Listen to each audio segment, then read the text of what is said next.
Friends, welcome back to our channel Ishani vlogs. అందరూ ఎలా ఉన్నారు? బాగున్నారా? ఈ రోజు వీడియోలో నాన్ స్టిక్ కడాయి సీజనింగ్ ఎలా చేసుకోవాలి అనేది నేను మీకు చూపిస్తాను.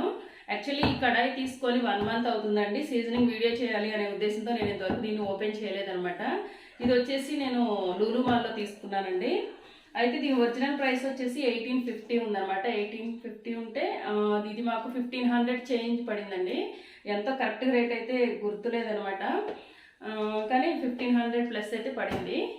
సో ముందుగా అయితే ఇది ఓపెన్ చేసి చూద్దాం దీనిలో ఏమేమి ఇచ్చారు ఏంటి అనేది. తర్వాత దీని సీజనింగ్ ఎలా చేసుకోవాలి అనేది నేను మీకు చూపిస్తాను.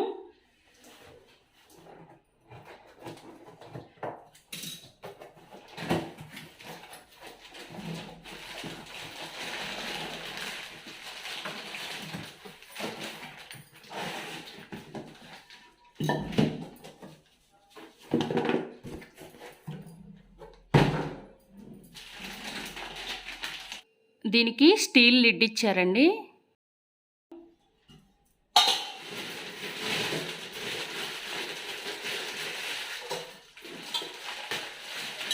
ఇది వీడియోలో చూడటానికి కొంచెం చిన్నగా ఉంది కానీ అండి పెద్దగానే ఉందన్నమాట. మామూలుగా బయట చూస్తే బాగానే ఉంది. చూడండి, లోపల దీన్ని మనం వాష్ చేసుకోవడానికి ఇది స్క్రబ్బర్ ఇచ్చారనమాట. లిక్విడ్ వేసి ఫస్ట్ క్లీన్ చేసుకోవాలండి. ముందుగా అయితే దీనిలో కొంచెం నేను లిక్విడ్ వేస్తున్నాను. లిక్విడ్ వేసి క్లీన్ చేస్తున్నాను.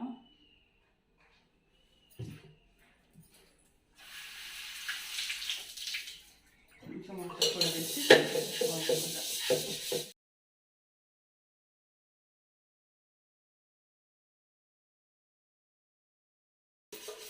ఇలా క్లీన్ చేసిన తర్వాత ఇప్పుడు దీన్ని వాటర్తో క్లీన్ చేస్తున్నాం.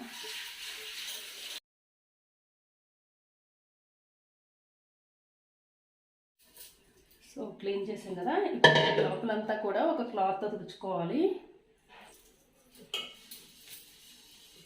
వాటర్ తడేమీ లేకుండా శుభ్రంగా ఇలా తుడుచుకోవాలి. ఇలా శుభ్రంగా తుడిచిన తర్వాత ఇప్పుడు దీనిలో ఒక 2 టేబుల్ స్పూన్ల వరకు ఆయిల్ వేసుకోవాలి.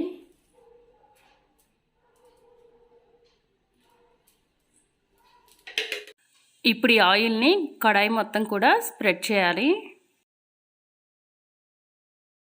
చూసారు కదా, ఇలా చక్కగా ఆయిల్ మొత్తం అప్లై చేసి ఇప్పుడు దీన్ని స్టవ్ పైన పెట్టుకోవాలి. ఇలా స్టవ్ పైన పెట్టి కొంచెం పొగలు వచ్చే వరకు కూడా దీన్ని ఇలానే ఉంచాలి.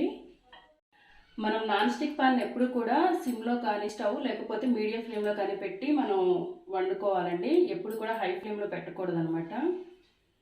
చూడండి, ఇలా పొగలు రావటం స్టార్ట్ అయింది కదా. ఇలా పొగ రావటం స్టార్ట్ అయిన తర్వాత వాటర్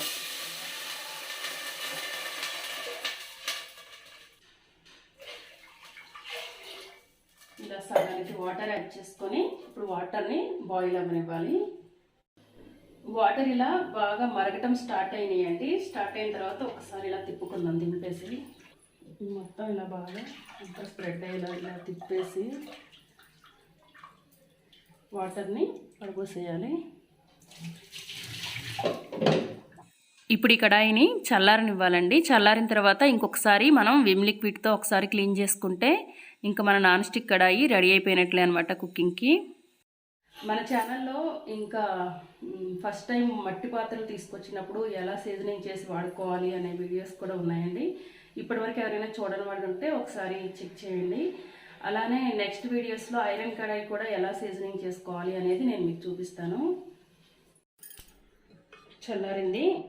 ఈ కడాయిలో కొంచెం లిక్విడ్ వేసి ఒకసారి స్క్రబ్బర్తో క్లీన్ చేసుకోవాలి.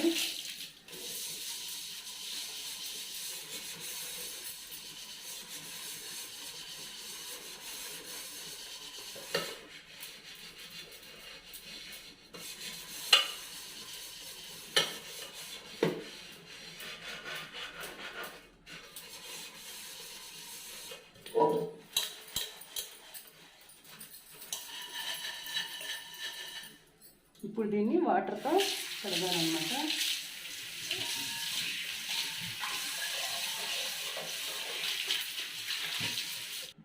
నాన్ స్టిక్ కడాయి సీజనింగ్ అనేది అయిపోయిందండి. ఇప్పుడు దీన్ని మనం ఇంకా యూస్ చేసుకోవచ్చు అనమాట. దీనిలో మనం కుక్ చేసుకోవచ్చు. ఫ్రెండ్స్ చూసారు కదా నాన్ స్టిక్ కడాయి ఎలా సీజనింగ్ చేసుకోవాలి అనేది. ఈ వీడియో మీకు నచ్చిందా? నచ్చినట్లయితే వెంటనే వీడియోని లైక్ చేయండి, షేర్ చేయండి, మన ఛానల్ని సబ్స్క్రైబ్ చేయండి, పక్కనే ఉన్న బెల్ బటన్ని క్లిక్ చేయండి. Thanks for watching.